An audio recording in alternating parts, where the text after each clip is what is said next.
Donc là, on va dire que le jeûne de celui qui voyage, il va être de 3 types, selon l'état du voyageur. Le premier voyageur, c'est celui qui va voyager et qui aura une grande difficulté dans le jeûne. Alors celui qui a une grande difficulté dans le jeûne, qu'il sache que yahrumu alayhi as-siyam. Pour lui, c'est interdit de jeûner. Pourquoi? Parce que le prophète alayhi salatu wassalam, lorsqu'il est sorti à Am al-Fath et qu'il a commencé à boire alayhi salatu wassalam, c'était un jour où justement le soleil frappait fort et que le prophète alayhi salatu wassalam, il a bu et que les gens l'ont regardé.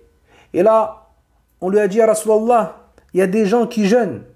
Et le prophète alayhi salatu wassalam, il leur a dit quoi? Ulaika al-usa, ulaika al-usa. Donc il a répété à 2 reprises comme c'est venu dans Muslim. Il a dit ce sont eux les désobéissants. Ce sont eux les désobéissants. Et le fait que le prophète alayhi salatu wassalam, il décrit une action par la désobéissance, al-ma'asiyah, alors ça nous prouve que cette action-là, elle est interdite. Donc ça, c'est celui pour qui le jeûne, il est très très difficile. Il a une grande mashaqqa dedans. Donc là, on va lui dire, yahrum alayhi as-siyam. Il n'a pas le droit de jeûner. Ensuite, le deuxième cas qu'ils disent ici, c'est celui qui va avoir une difficulté dans son jeûne, mais cependant, c'est une difficulté qui est légère.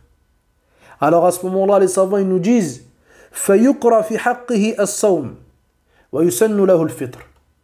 Alors pour lui, c'est détestable de jeûner. Et il est recommandé pour lui de rompre son jeûne. Le prophète alayhi salatu wa salam, il nous dit dans le hadith rapporté par Al-Bukhari et Muslim, لَيْسَ مِنَ الْبِرِّ الصَّوْمُ فِي السَّفَرِ.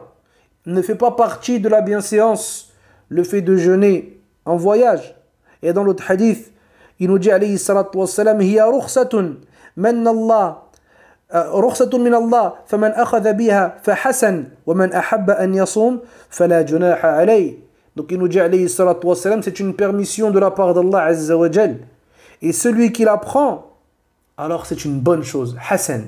C'est ça le shahid du hadith, c'est que le prophète alayhi salatu wa salam, il a décrit celui qui rompait son jeûne pendant Ramadan comme étant une chose de Hassan, une bonne chose. Donc de là, les savants, ils ont dit quoi? Hassan, ça nous prouve que c'est recommandé de jeûner pour celui qui a une petite difficulté. Afin de c'est recommandé de rompre le jeûne pour celui qui a une légère difficulté dans le jeûne. Le troisième cas, ils nous disent les ulama, c'est celui qui va avoir la difficulté ainsi que la facilité. C'est pareil pour lui. Ni il va avoir une difficulté particulière, ni il va avoir une facilité particulière dans le fait de jeûner ou de rompre le jeûne. Alors à ce moment-là, les ulama nous disent, lui il regarde dans son état et il prend ce qu'il y a de plus facile pour lui. Comme Allah Jalla wa Ala nous dit dans le Baqarah, yuridullahu bikumul yusr wa la yuridu bikumul usr.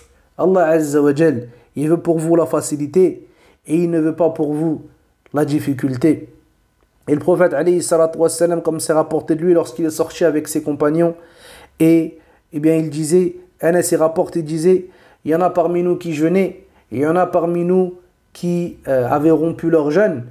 فَلَمْ يَعِبْ الصَّائِمُونَ عَلَى الْمُفْتِرِينَ وَلَا الْعَكْسِ. Et ceux qui jeûnaient, ils ne faisaient pas de blâme à ceux qui ne jeûnaient pas, et le contraire non plus. Donc ça nous fait comprendre ici d'une manière générale que celui qui veut voyager et qui va jeûner, eh bien la première des choses qu'il va regarder pour donner un jugement à son jeûne, eh bien c'est la difficulté que lui va ressentir dans ce jeûne-là. S'il y a une grosse difficulté, alors on va lui dire yahrumu alayka as-sawm. C'est interdit pour toi de jeûner, ya Abdullah.